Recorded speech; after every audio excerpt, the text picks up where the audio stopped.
दोस्तों नमस्कार।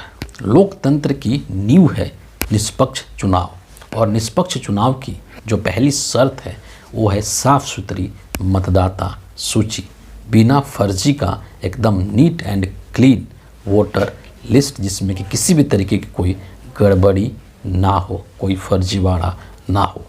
अभी तक 2014 से लेकर के और अभी तक हिंदुस्तान में ईवीएम को लेकर के बहुत बातें होती थी कि मोदी गवर्नमेंट के द्वारा, नरेंद्र मोदी के द्वारा, बीजेपी के द्वारा ईवीएम को हैक कर लिया जाता है, ईवीएम को मैनिपुलेट कर लिया जाता है और उसके माध्यम से चुनाव जीते जाते हैं। यद्यपि ईवीएम की निष्पक्षता को अभी भी सवालों के कटघरे में खड़ा किया जाता है, लेकिन नरेंद्र मोदी अब इससे 2 कदम आगे निकल चुके हैं।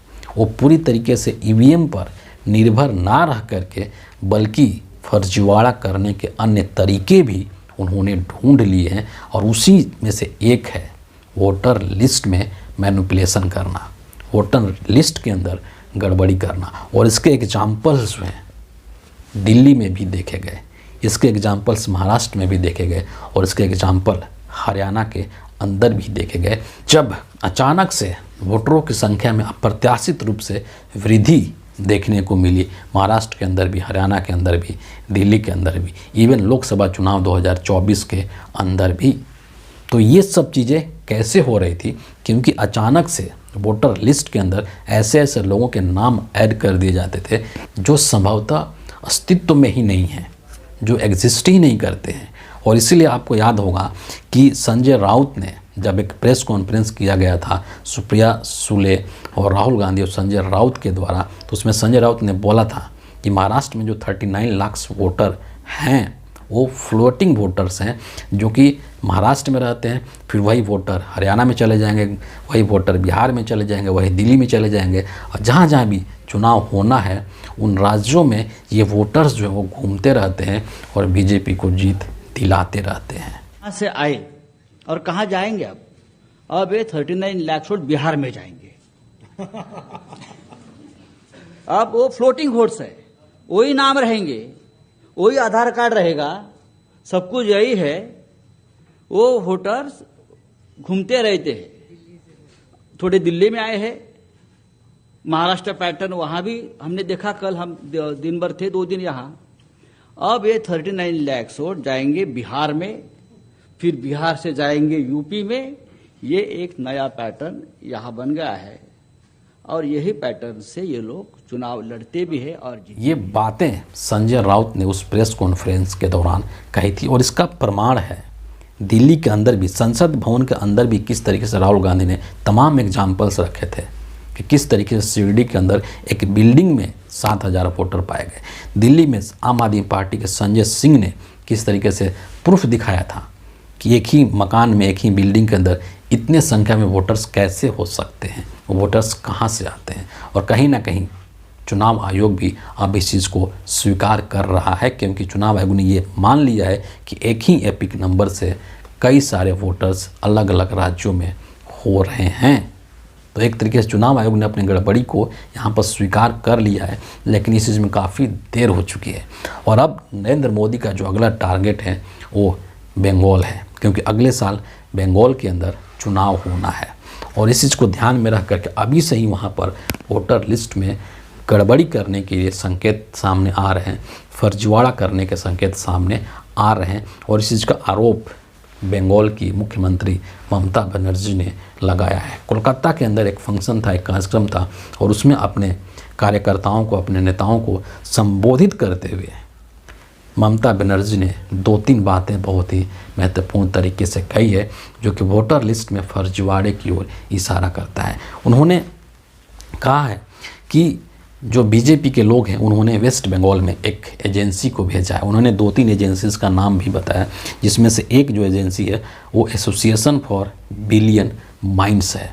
और इस एजेंसी के माध्यम से बीजेपी बंगाल के अंदर वोटर लिस्ट में गड़बड़ी कर रही है। जो बंगाल के वोटर्स हैं उनके नाम काटे जा रहे हैं और जो फर्जी वोटर्स हैं, जो बीजेपी के द्वारा पैदा किए हुए वोटर्स हैं, उन वोटर्स का नाम उसमें जोड़ा जा रहा है।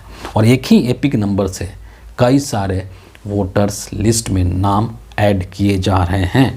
বাংলায় অ্যাসোসিয়েশন অফ বিলিয়ন মাইন্ডস বলে একটা কোম্পানি আছে এবং ये सब चीज़ें हमने देखा है, ये कोई नई बात नहीं है। एक और बात जो ममता बनर्जी ने कहा कि एनआरसी और सीएए के नाम पर बंगाल के अंदर जो असली वोटर्स हैं, जो बंगाल के मतदाता हैं, उनको बाहर कर दिया जाएगा और बाहर से फर्जी मतदाता, बीजेपी के द्वारा पैदा किए मतदाता ला करके बंगाल के वोटर लिस्ट में जोड़ दिए जाएंगे और वो सारा का सारा जो वोट है वो जाएगा बीजेपी को और इस तरीके से बीजेपी चुनाव जीत जाएगी।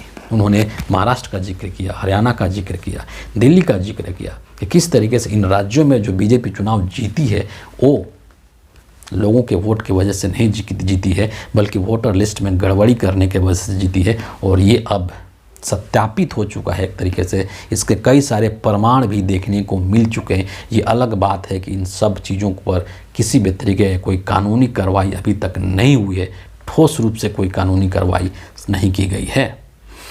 ममता बनर्जी ने अपने कार्यकर्ताओं को संबोधित करते हुए जब ये बातें कह रही थी तो उन्होंने एक तरीके से बीजेपी को और इलेक्शन कमीशन ऑफ इंडिया को चेतावनी भी दी है और उन्होंने कहा है कि अगर इलेक्शन कमीशन इस चीज़ को लेकर के सुनवाई नहीं करता है, ये जो गड़बड़ी हो रही है इसको रोकता नहीं है, तो मैं इलेक्शन कमीशन के दफ्तर के सामने जा कर के अनिश्चितकालीन धरना प्रदर्शन करने वाली हूँ। इतना ही नहीं, उन्होंने वेस्ट बंगाल के जितने भी ज़िले हैं सभी ज़िलों में एक समिति बना दी है अपनी पार्टी का, जो कि इसी की जांच करेगी कि वहाँ पर जो वोटर लिस्ट है उसमें किसी भी तरीके का कोई गड़बड़ी नहीं होने पाए। मतलब दिल्ली से, महाराष्ट्र से, हरियाणा से सबक लेते हुए यहाँ पर ममता बनर्जी एडवांस में ही अपनी तैयारी शुरू कर चुकी हैं, ताकि जो खेल बीजेपी ने महाराष्ट्र में किया, जो खेल बीजेपी ने हरियाणा और दिल्ली में किया, वो खेल बंगाल के अंदर नहीं हो पाए। इस चीज़ के लिए अभी से ही ममता बनर्जी ने कमर कस ली है, जो कि बहुत ही अच्छी बात है। जब ये चीज़ बाहर निकल करके आई, जब ममता बनर्जी ने इस तरीके के संगीन आरोप लगाए बीजेपी के ऊपर और इलेक्शन कमीशन ऑफ इंडिया के ऊपर, तो जो बंगाल के चीफ इलेक्शन ऑफिसर होते हैं उनके तरफ से दो टूक जवाब आया और उस जवाब में उन्होंने कहा कि ये जो आरोप लगाए जा रहे हैं बंगाल के मुख्यमंत्री के द्वारा, ये बेबुनियाद है, इसको सिरे से हम खारिज करते हैं। और साथ ही साथ उन्होंने एक और चीज़ कही कि मतदाता सूची अपडेट प्रोसेस स्थापित कानूनी प्रोटोकॉल का पालन करती है। जो रटा रटाया जो जवाब एक तरीके से होता है, जिस तरीके से पूर्व मुख्य चुनाव आयुक्त राजीव कुमार शायरी सुना करके अपनी बातों को रखते थे लोगों को गुमराह करने के लिए, कुछ इसी तरीके से वेस्ट बंगाल के चीफ इलेक्शन ऑफिसर भी अपनी बातों को कहते हुए नज़र यहाँ पर आ रहे थे। लेकिन महत्वपूर्ण चीज़ यही है कि लोकतंत्र के अंदर कहते हैं ना कि चुनाव एक बहुत बड़ा पर्व होता है, बहुत एक पवित्र त्यौहार होता है लोकतंत्र का, और इसमें लोगों का विश्वास और भरोसा बना रहे, इसकी जिम्मेदारी ही चुनाव आयोग की है। लेकिन वर्तमान में जो हिंदुस्तान का चुनाव आयोग है वो सत्ता के हाथों की कठपुतली बन चुका है, चाहे वो राजीव कुमार हो या फिर अब जो चीफ इलेक्शन कमिश्नर बने हैं ज्ञानेश कुमार, ये सभी के सभी रबर स्टाम्प हैं नरेंद्र मोदी और अमित शाह के इशारों पर काम करने वाले लोग हैं, जो कि कहीं ना कहीं इस देश के लोकतंत्र के साथ गद्दारी कर रहे हैं। जो देश के मतदाता हैं उनके विश्वास के साथ कहीं ना कहीं धोखा और छल करने का काम कर रहे हैं। लेकिन अब ये खेल लगता है कि बहुत दिनों तक चलने वाला नहीं है, क्योंकि धीरे धीरे लोग जो है इस चीज़ को लेकर के जागरूक हो रहे हैं। और अब पहले तो नेता ही लोग विरोध करते थे, लेकिन अब जनता भी, अब वोटर्स भी इस चीज़ का विरोध कर रही है। महाराष्ट्र के अंदर मरकरवाड़ी गांव को आप कैसे भूल सकते हैं, जब वहाँ के लोग खुद सड़कों पर निकल करके आए थे और एक मॉक पोल करके टेस्ट करना चाहते थे, जिसको कि सत्ता ने, जिसको कि प्रशासन ने रोक दिया था। तो जनता भी धीरे धीरे जागरूक हो रही है, अवेयर हो रही है, और वो भी ये चीज़ जानना चाहती है कि हम जहाँ पर वोट दे रहे हैं हमारा वोट उसी जगह पर जाए, हम जिस सरकार में लाना चाहते हैं उसी की सरकार बने। ऐसा नहीं कि हम वोट दे रहे हैं ए पार्टी को और सरकार बन जा रही है बी पार्टी की। ये लोकतंत्र के साथ एक छलावा है, देश के जनता के साथ एक छलावा है। तो फिलहाल इस वीडियो के लिए इतना ही है, और वीडियो अगर आपको पसंद आता है तो इसको ज़रूर लाइक कीजिए और शेयर भी कीजिए, और हमारे चैनल को सब्सक्राइब करना बिल्कुल भी मत भूलिए। अगले वीडियो में आपसे फिर मुलाकात होगी, तब तक के लिए बहुत बहुत धन्यवाद।